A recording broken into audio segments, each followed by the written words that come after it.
Hello, I am Dr. Alan Sosha, a psychometrician from the American Registry for Diagnostic Medical Sonography, also known as ARDMS. Thank you for serving on the standard setting panel for the WinFocus Basic Echo course's post-test. We'll refer to this course as WBE.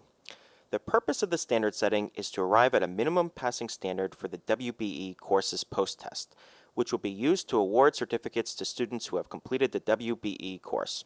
If you experience any technical difficulties in using this video, or if you have any questions about the WinFocus Basic Echo Ultrasound course, please contact Elizabeth Langston at elangtoncae on Skype, or by email at elizabeth.langston@ardms.org.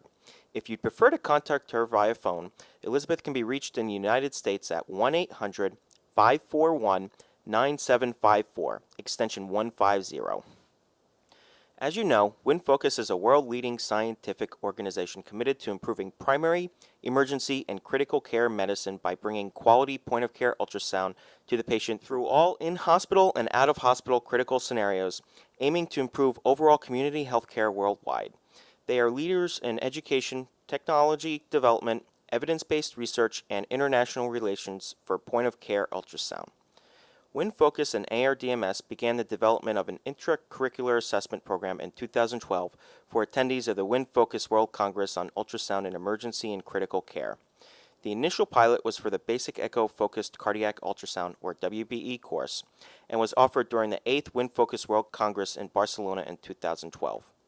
For the 9th WinFocus World Congress in 2013, the program was expanded to include 2 additional WinFocus courses: Lung Ultrasound in Primary Emergency and Critical Care Basic Level 1 Provider, and Ultrasound Life Support Basic Level 1 Provider. The assessment program created for the 2013 Congress offers participants the chance to earn a certificate. This program includes a pre-test, a post-test, and will include a 6-month post-course test. These assessments were developed by ARDMS in collaboration with WinFocus. In order to receive a certificate, students must pass the post-test and meet other requirements, which include taking all 3 assessments, associated surveys, and completing the course itself. Because identity was verified and the post-test assessments were delivered on-site in Hong Kong, and because we felt that this would be the fairest option for the candidates because all knowledge imparted during the instruction was still fresh for them, it is the post-test performance that will determine whether or not they merit a certificate. The results from the pre-test, post-test, and 6-month post-test will be used together to evaluate course efficacy. Let's look closer at why we're here today. The minimum passing standard, also referred to as cut score or cut point, has to be decided for the post-test so we can determine who should and should not earn a certificate. This passing standard will be set by ARDMS with the help of a panel of experts in the specialty, you. This panel of experts will be referred to as the standard setting panel. You are one of about 10 judges of the standard setting panel for the WBE post-test. You are selected based on your expertise in basic echo ultrasound and your affiliation with the WinFocus programs. You will have a critical role in setting the minimum passing standard on the WBE post-test. The purpose of this standard setting is to set a passing standard that is linked to the learning goals and core competencies of the WBE course. This standard should be able to identify students who achieved minimum competency in the practice of basic echo ultrasound based on the course's content and how the students perform on all decision points tested in the post-test. Although we would love for all students to learn everything taught in every course, we know that this is not realistic. Our job is to determine the minimum level of competency that would still ensure safe and competent use of basic echo ultrasound point of care. There are 2 types of errors that can result from an improperly set passing standard. The first is false positives. This is where students who are not minimally competent are granted certificates. Such an error can result in a negative impact of the health and safety of patients. The second type of error is false negatives. This is where students who are minimally competent are not granted certificates. This error can have economical and emotional ramifications, as well as the potential decrease in basic echo ultrasound use, affecting health and safety. The role of the standard setting panel is to set a cut score on the post-test that differentiates the successful or minimally competent and non-successful or non-minimally competent students. To do this, you will review the post-test assessments using the profile of the minimally competent student and provide an opinion on what questions a minimally competent student would get correct. There are several methods for the standard setting. One commonly used method, which we have selected for this standard setting, is the Angoff method. This method involves a collective judgment of the entire group.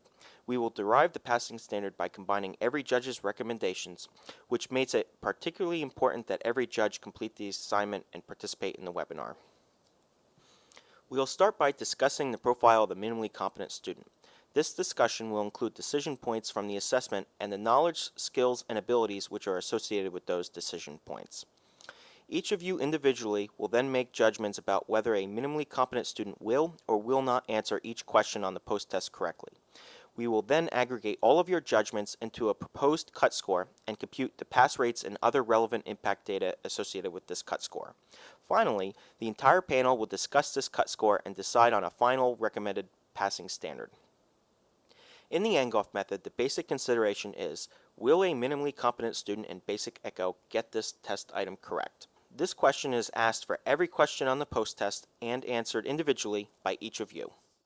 There are a few things that you need to know in order to answer this question. First of all, you have to be familiar with the curriculum and core competencies of the WBE course. Second, you need to understand the assessment content, including the different decision points presented and the associated knowledge, skills, and abilities. Finally, you need to have an understanding of what constitutes a minimally competent student. We will review all of this throughout the rest of this video. The WBE course is a 2-day course on Level 1 Basic Focused Cardiac Ultrasound and includes 1.5 days of lectures, hands-on practice, and simulation. The course's curriculum and core competencies have been attached to the email describing your task. Please take the time to carefully review this document before completing your task. We recommend that you print this document and use it as a reference while completing your task. This is what that document looks like.